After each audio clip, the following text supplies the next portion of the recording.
At dusk, a park smells of wet leaves and coffee. Volunteers scrape gravel with their boots as flashlights sweep across the fence line. A neighbor tapes flyers to a post, hugs a grieving mother, and promises the cameras he will not stop looking.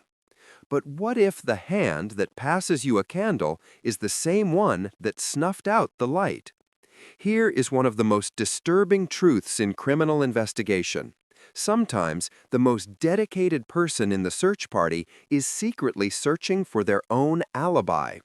The offender joins the search to monitor police theories, to steer attention away from the truth, and to rehearse their innocence under the glare of news cameras. They coordinate routes. They crack jokes to ease the tension. They stay later than anyone else.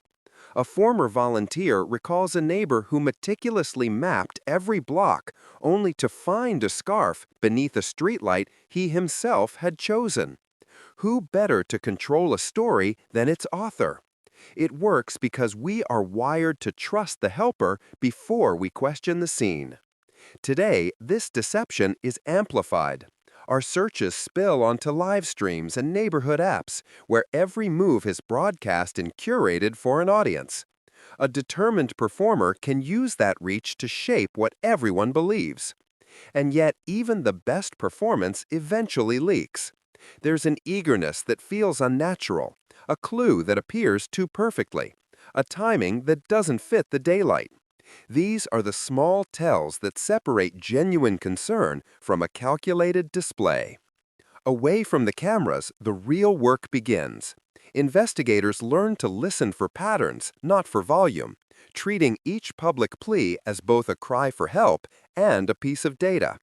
On a quiet whiteboard, a detective sketches a timeline built on sequence and memory, not applause. Cognitive interviewing techniques ask for smells, sounds, even for the story to be told backward, a sequence the rehearsed mind struggles to invent. This is where the performance unravels. A claimed late-night search collapses when a diner receipt shows an earlier time.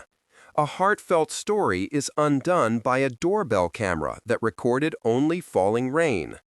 The truth is found not in the spotlight, but in the quiet, verifiable details the performer forgot to control.